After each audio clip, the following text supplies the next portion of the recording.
నా పేరు రేవూరు వెంకటస్వామి. నేను గత కొన్ని సంవత్సరాలుగా నెల్లూరు మాజీ పార్లమెంట్ సభ్యులు శ్రీ ఆదాల ప్రభాకర్ రెడ్డి గారి దగ్గర ఆయన కోసం వైఎస్ఆర్ కాంగ్రెస్ పార్టీ కోసం పనిచేస్తున్నాను. ఉదయం 6 గంటల నుంచి రాత్రి 10 గంటల వరకు ఆదాల ప్రభాకర్ రెడ్డి గారు చెప్పిన పనల్లా చేశాను. నేను ఒక దళిత వర్గానికి చెందిన వ్యక్తిని. కానీ ప్రభాకర్ రెడ్డి గారు నమ్మిన నాయకుల్ని నమ్మే పరిస్థితి ఉండదు.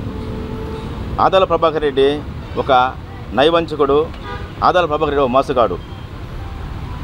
ఆదాల ప్రభాకర్ కోసం పనిచేసి నా సర్వస్వం దారబోస్తే ఈరోజు నా మీద కేసులు పెట్టిస్తేనే బెదిరిస్తున్నాడు.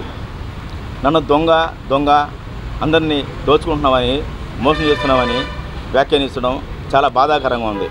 ఎందుకంటే నేను నా కుటుంబానంతరినీ కూడా కేవలం ఆయన దగ్గర ఆయన ఉన్న విశ్వాసంతో పనిచేసిన దానికి ఈరోజు నా మీద కేసులు పెడతానని ఒక దొంగగా నేను ముద్ర వేసి భయపెడుతున్నాడు. ఈ క్రమంలో ఆదాల ప్రభాకర్ రెడ్డి గారికి సన్నిహితురాలైన 24వ డివిజన్ చెందినటువంటి వైఎస్ఆర్ కాంగ్రెస్ పార్టీ నాయకురాలు కల్లూరు లక్ష్మీరెడ్డితో కలిసి నా మీద తప్పుడు ఆరోపణలు చేయించి నన్ను బెదిరిస్తున్నాడు. ఆయన నా చేత అప్పుడు టీడీపీ ఎమ్మెల్యే అభ్యర్థిగా పోటీసిన గౌరవ present rural MLA Kotamreddy Siddireddy గారి మీద సోషల్ మీడియా వేదికగా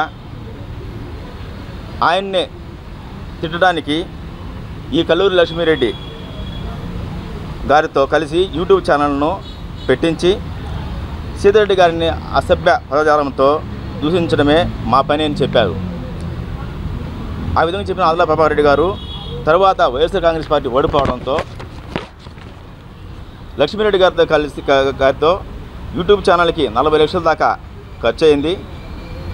దానికి అయిన ఖర్చు తిరిగి ఇవ్వాలని నన్ను ఆదాల ప్రభాకర్ రెడ్డి గారు బెదిరించి భయపెట్టి 10 మంది రౌడీలతో నన్ను కొట్టించి నా దగ్గర ప్రామిసరీ నోటు రాయించుకున్నారు. అది నాకు అంగీకారం లేదు, నాకు ఇష్టం లేదు, నన్ను భయపెట్టే చేయించుకున్నారు. అది నేను అంగీకరించలేదు. దానికి ప్రభాకర్ రెడ్డి గారు నా మీద ఆగ్రహించి నాకే ఎదురు చెప్తామని ఆగ్రహించి నా మీద తప్పుడు కేసు పెట్టాలని లక్ష్మీరెడ్డి గారిని చెప్పగా ఆమె బాలాజీనగర్ పోలీస్ స్టేషన్లో నా పైన అక్రమంగా తప్పుడు కేసుని బనాయించింది. అంటే కొన్ని సంవత్సరాలుగా నేను ఆదాల ప్రభాకర్ రెడ్డి కోసం నేను కష్టపడి పనిచేస్తుంటే నాకే ఈ పరిస్థితి ఎదురైతే ఇంకా ఆదాల ప్రభాకర్ రెడ్డి దగ్గర పనిచేసే ఏ నాయకుడికైనా ఎలా ఉంటుంది? అందుకే ఆయన దగ్గర ఏ నాయకుడు కూడా నిలబోడు కూడా. అంటే నువ్వు పెట్టావు అదంతా పని చేయించావు కదా, కాబట్టి ఖచ్చితంగా నువ్వే కట్టాలని ఆయన నాకు స్వయంగా నాకే చెప్పాడు.